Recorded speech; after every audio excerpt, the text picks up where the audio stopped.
जय सिया राम दोस्तों। मेरे चैनल में आप लोगों का बहुत बहुत स्वागत है। भौम प्रदोष व्रत भगवान शिव और मंगल देव को समर्पित एक महत्वपूर्ण व्रत है। यह व्रत त्रयोदशी तिथि को सूर्यास्त के समय रखा जाता है। इस दिन भगवान शिव और हनुमान जी की कृपा भी प्राप्त होती है।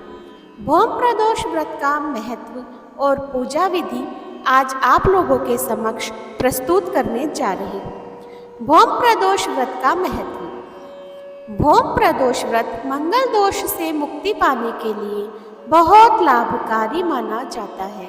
साथ ही यह व्रत कर्ज से मुक्ति दिलाने के में भी सहायता दिलाता है। मान्यता अनुसार यह व्रत मानसिक शांति और स्थिरता प्रदान करने तथा शारीरिक कष्टों से मुक्ति दिलाने में भी मददगार है। सुख, समृद्धि और सौभाग्य में वृद्धि हेतु भी भौम प्रदोष व्रत महत्वपूर्ण माना गया है। इस व्रत को करने से भगवान शिव और हनुमान जी की कृपा प्राप्त होती है। हिंदू धर्म की मान्यता के मुताबिक भौम प्रदोष व्रत भगवान शिव और हनुमान जी को प्रसन्न करने और उनका आशीर्वाद प्राप्त करने का उत्तम अवसर होता है। भौम प्रदोष व्रत की पूजा विधि। भौम प्रदोष व्रत के दिन सुबह जल्दी उठकर स्नान करें और व्रत का संकल्प लें। सुबह तथा प्रदोष काल में शिवलिंग का गंगा जल, दूध, दही, शहद और घी से अभिषेक करें। भगवान शिव की पूजा करें। उन्हें सफेद पुष्प, बेलपत्र, धतूरा और भांग चढ़ाएं। हनुमान जी की पूजा करके उन्हें सिंदूर, चमेली का तेल और बूंदी चढ़ाएं। भौम यानी मंगल देव का पूजन करें तथा भौम प्रदोष व्रत कथा का पाठ करें और सुने। भगवान शिव और हनुमान जी की आरती करें। आज के दिन अपने सामर्थ्य के अनुसार दान करें। व्रत के दौरान केवल फलाहार करें। आज के दिन व्रत के दौरान ओम नमः शिवाय, ओम हनुमते नमः तथा ओम भौमाय नमः इन मंत्रों का जाप करें। तामसिक भोजन और मदिरा से दूर रहें। किसी भी प्रकार के बुरे विचारों से बचें। व्रत के दिन गरीबों और जरूरतमंदों की मदद करें। खाने पीने की चीजों का दान करें। भौम प्रदोष व्रत कथा। इस व्रत की कथा के अनुसार एक नगर में एक वृद्धा रहती थी। उसका एक ही पुत्र था। वृद्धा की हनुमान जी पर गहरी आस्था थी। वह प्रत्येक मंगलवार को नियम पूर्वक व्रत रखकर हनुमान जी की आराधना करती थी। एक बार हनुमान जी ने उसकी श्रद्धा की परीक्षा लेने की सोची।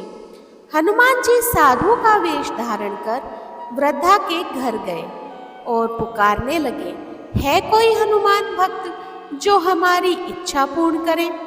पुकार सुनकर वृद्धा बाहर आई और बोली, आज्ञा महाराज। हनुमान जी बोले, मैं भूखा हूँ, भोजन करूँगा, तू थोड़ी जमीन लीप दे। वृद्धा दुविधा में पड़ गई। अंततः हाथ जोड़कर बोली, महाराज, लीपने और मिट्टी खोदने के अतिरिक्त आप कोई दूसरी आज्ञा दे, मैं अवश्य पूर्ण करूंगी।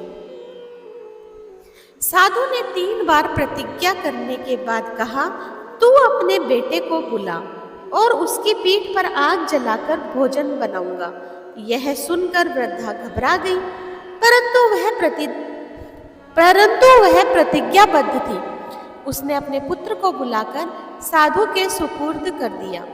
वेशधारी साधु हनुमान जी ने वृद्धा के हाथों से ही उसके पुत्र को पेट के बल लिटवाया और उसकी पीठ पर आग जलवाई। आग जलाकर दुखी मन से वृद्धा अपने घर में चली गई। इधर भोजन बनाकर साधु ने वृद्धा को बुलाकर कहा, तुम अपने पुत्र को पुकारो ताकि वह भी आकर भोजन कर ले। इस पर वृद्धा बोली, उसका नाम लेकर मुझे और कष्ट ना पहुंचाओ। लेकिन जब साधु महाराज नहीं माने तो वृद्धा ने अपने पुत्र को आवाज लगाई।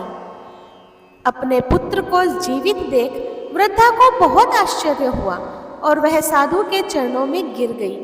हनुमान जी अपने वास्तविक रूप में प्रकट हुए और वृद्धा को भक्ति का आशीर्वाद दिया। इस तरह भोग प्रदोष व्रत